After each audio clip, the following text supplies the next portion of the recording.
마테오복음의 말씀을 묵상해 보도록 하겠습니다. 너희는 기도할 때 다른 민족 사람들처럼 빈말을 되풀이하지 마라. 그들은 말을 많이 해야 들어주시는 줄로 생각한다. 그러니 그들을 닮지 마라. 너희 아버지께서는 너희가 청하기도 전에 무엇이 필요한지 알고 계신다. 그러므로 너희는 이렇게 기도하여라.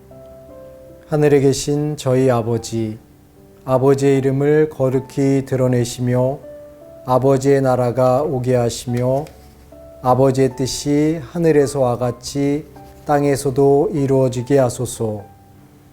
오늘 저희에게 일용할 양식을 주시고 저희에게 잘못한 일을 저희도 용서하였듯이 저희 잘못을 용서하시고 저희를 유혹에 빠지지 않게 하시고 저희를 악에서 구하소서. 너희가 다른 사람들의 허물을 용서하면 하늘의 너희 아버지께서도 너희를 용서하실 것이다. 그러나 너희가 다른 사람들을 용서하지 않으면 아버지께서도 너희의 허물을 용서하지 않으실 것이다. 참 예수님, 오늘 복음에서 예수님은 우리가 기도를 할 때 어떠한 마음 자세, 어떤 관계성을 유지하면서 해야 되는가에 대해서 일깨워 주고 계십니다. 아마도 그 당시 이방인들은 신자들처럼 열심히 기도를 해왔지만 그들은 말을 많이 하고 열정적이고 자신의 속상함을 온전히 드러내고 간청을 할 때 그들의 기도를 자신이 믿고 있는 신이 들어줄 것이라는 그러한 확신이 있었던 것 같습니다. 열왕기 상권에서도 보게 되면 그 예언자 엘리야하고 바알의 예언자들과의 싸움이 있는 것을 여러분들은 기억하실 것입니다. 그래서 황소에 불을 붙여서 어느 신이 진짜 신인가를 구분하기 위해서 기도를 하는데 엘리야보다 먼저 바알을 믿고 있는 바알 예배하는 예언자들이 기도를 합니다. 그런데 그들이 울부짖고 아무리 호소를 해도 응답이 없으니까 급기야는 자신의 몸을 자해하면서 자신들의 기도를 청을 들어달라고 열심히 기도하지만 결국 아무 결과가 없었습니다. 하지만 엘리야 예언자는 오히려 황소에 불이 붙기 어렵게 하기 위한 조건을 만들기 위해서 제단에 놓여있는 황소 주변에 물을 부음으로 인해서 오히려 하느님의 힘이 얼마나 명확한가 하는 것을 드러내기 위해서 물을 부으면서 결국은 기도를 간단하게 하자 그 황소에 불이 붙게 되면서 진짜 하느님이 누구인가 하는 것을 드러냈습니다. 이처럼 이방인들은 기도할 때 목매어 기도하고 애절하게 기도하고 목소리를 높이면서 기도를 하면서 자신들의 원의를 꼭 들어줘야 된다고 외쳤습니다. 하지만 오늘 복음에서 예수님께서는 너희들은 기도할 때 그렇게 이방인들처럼 기도를 할 필요가 없다라고 말씀을 하십니다. 왜냐하면 하느님은 우리가 청하기도 전에 이미 그 모든 사실을 알고 계시기 때문에 오히려 그런 부르짖음보다는 편안한 관계를 유지하면서 하느님께 기도하라는 것이죠. 그래서 예수님은 가장 중요한 기도인 주님의 기도를 알려주시면서 어떻게 기도해야 될까 하는 것을 일깨워주고 계시죠. 그래서 주님의 기도 첫 번째에서 우리의 기도의 대상은 하느님이 아니라 아버지라는 호칭을 예수님께서는 사용하고 계십니다. 그래서 우리가 청하기도 전에 이미 우리의 기도를 알고 계시는 분은 바로 아버지이시기 때문에 아버지에게 기도하는 마음으로 기도를 하라고 일깨워주고 있지요. 여러분들이 자제분들을 키우면서 많은 것을 체험하셨던 것처럼 부모님은 자녀가 무엇을 원하는지를 이미 간파하고 있고 그래서 그 아이가 원하는 것을 잘 들어주려고 하는 마음과 태도를 갖고 있습니다. 그래서 우리도 기도할 때는 무서운 하느님이 아니라 나의 아버지 같은, 나의 어머니 같은 존재로서 하느님과 관계를 형성할 때 우리는 정말로 마음 편안하게 기도하고 그 기도를 통해서 관계가 더 깊어지고 그 깊어진 관계를 통해서 우리들의 마음의 평화와 안정을 얻을 수 있을 것입니다. 그래서 우리는 하느님 아버지께 기도할 때 정형화된 기도가 아니라 마치 어린아이가 부모님께 간청하는 듯한 마음의 자세, 표현의 모습을 통해서 기도하는 것도 굉장히 중요하리라고 생각이 듭니다.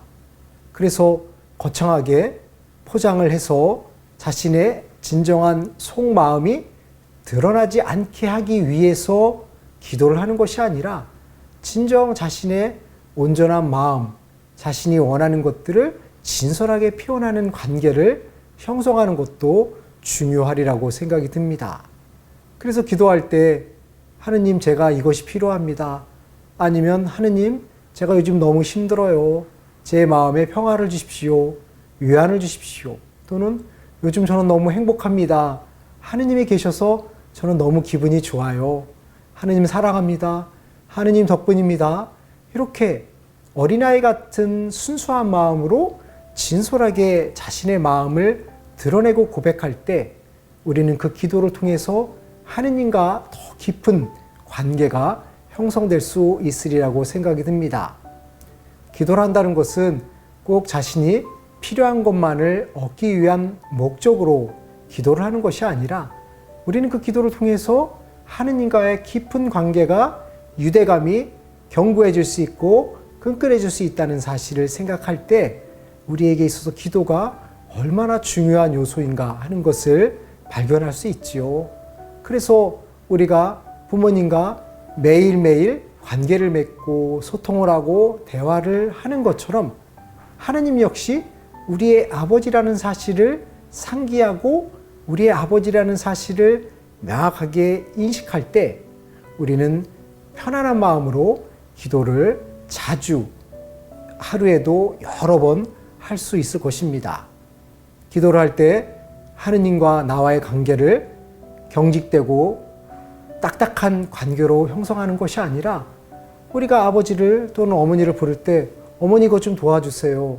아버지 이것 좀 도와주세요 라고 아주 자연스럽고 평범한 일상의 관계에서 우리들의 마음을 드러내는 것처럼 하느님께도 기도할 때 바로 이런 마음 자세를 갖고 기도를 한다면 우리는 정말 언제든지 어느 때든지 어느 순간에든지 기도할 수 있지요. 그래서 시험을 보러 갈 때 아니면 아침에 출근을 할 때도 가벼운 마음으로 하느님 아버지 오늘 하루 잘 다녀올 수 있도록 도와주시고요. 또 오늘 직장에서도 멋지게 하루를 보낼 수 있도록 함께 해주십시오 라는 마음으로 기도를 한다면 우리는 기도가 의무적으로 해야 하는 과업이 아니라 우리의 일상사에서 체험하는 부모님과 자녀의 관계로서 새로운 모델을 형성할 수 있으리라고 생각이 듭니다. 그래서 우리는 기도할 때 두려움을 갖고 기도하는 것이 아니라 진정 편안한 마음으로 아버지를 대하듯이 어머니를 대하시지 기도하다 보면 우리는 그 관계를 통해서 늘 언제나 기도하는 삶이 형성될 수 있으리라고 생각이 듭니다. 제가 지금 유튜브 촬영을 하면서도 하느님께 기도하는 것이죠.